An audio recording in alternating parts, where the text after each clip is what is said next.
Assalamu alaikum everyone. My name's Farah Halaby. I'm a professional Muslim life coach, and it's our last night in Turkey in a lovely little place called Balıkesir, and we're just walking along the marina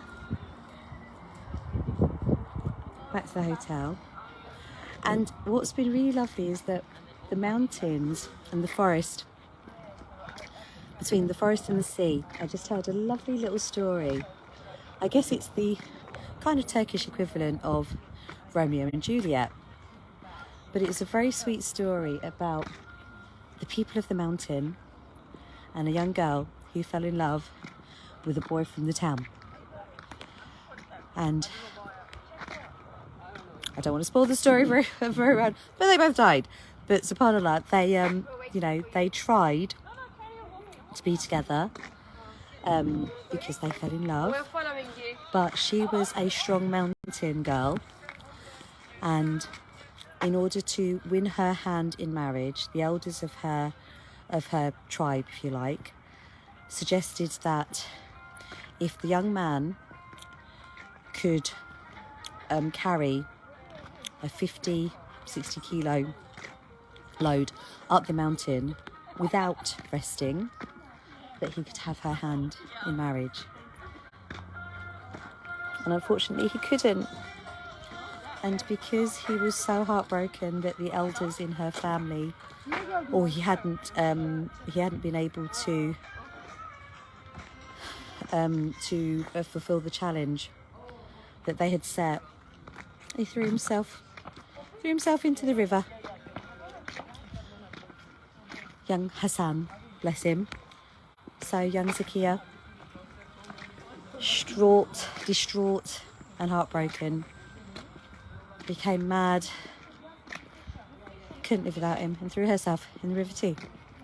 And so there is a river that's named, I think it's called Drowned Hassan. I think the equivalent is the translation is, but that's in the mountains and in the forest, just where our hotel is.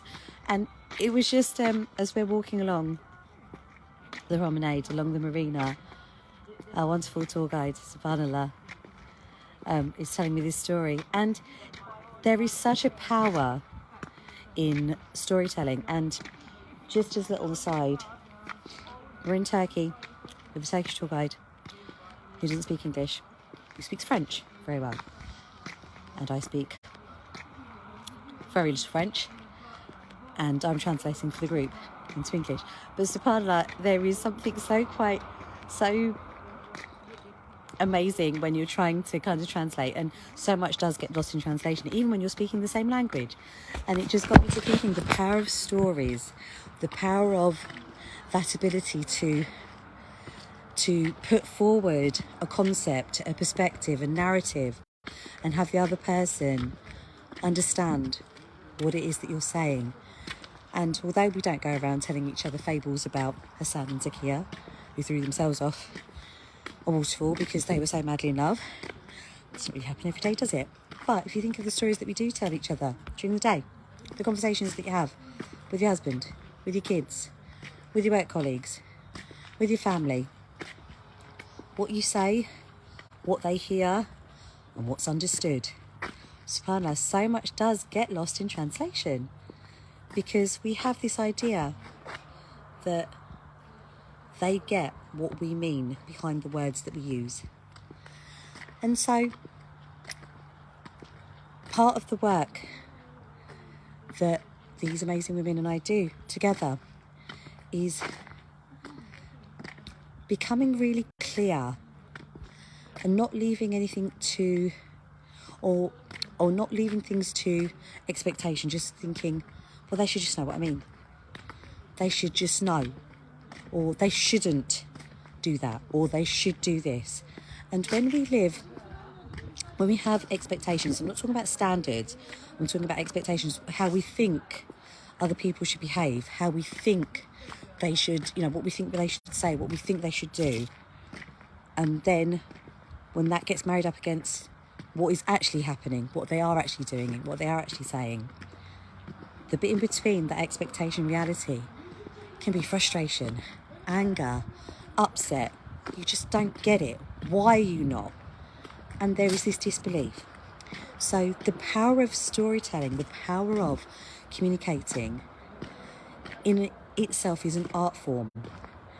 And if it's misunderstood by the other person, it can lead to tragedy. Because, Hassan threw himself off because he hadn't fulfilled the challenge. There was no room for the elders to, change their mind, or, put forward another challenge, or, work it out. And how much in our lives do we not throw ourselves into a river, but how much in our lives, or how many times in our lives do we just give up or throw the towel in, or get really upset because things just don't go the way that we need them to go? That it's almost like it's, that's it, job done, not even going to try, because it's not worked, hasn't happened, it hasn't gone my way. So what would it mean for you to get clearer for yourself, for you to be able to understand and be understood, to clearly make known your intentions, for you to clearly know what you intend, for you to have a more intentional focus on what you do want, and not leaving it up to expectation, not leaving up to they should just know? What would change in your life? How many problems and challenges do you think you would avoid in your life? How many issues and dramas wouldn't happen if there was a clearer understanding? And to help you get really clear on that, that's where I can help, and really take you through a process of understanding who you are, how you operate, how you put forward what you want to do, how you show up in life. Comes down to what you think, feel and believe, and the actions that you take. So if you want to change your life, if you want to change what's going on in your life, it starts with the change in you. SubhanAllah, Allah subhanahu wa ta'ala tells us that He will not change the condition of the people until we change that which is within ourselves. That's the bit that we can do. He'll take care of the rest. But He has given us the ability and the power to do that. When do you want to start? Drop me a message and let me know. I will bid you good night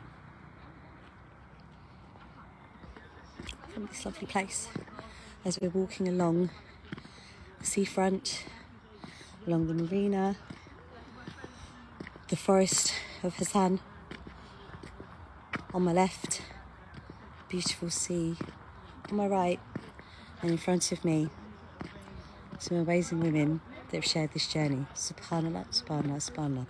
How can I be anything but grateful? As always, I pray that you are safe, well, happy and healthy, and inshallah I shall see you again for another little convo. But for now, take care. Assalamu alaikum.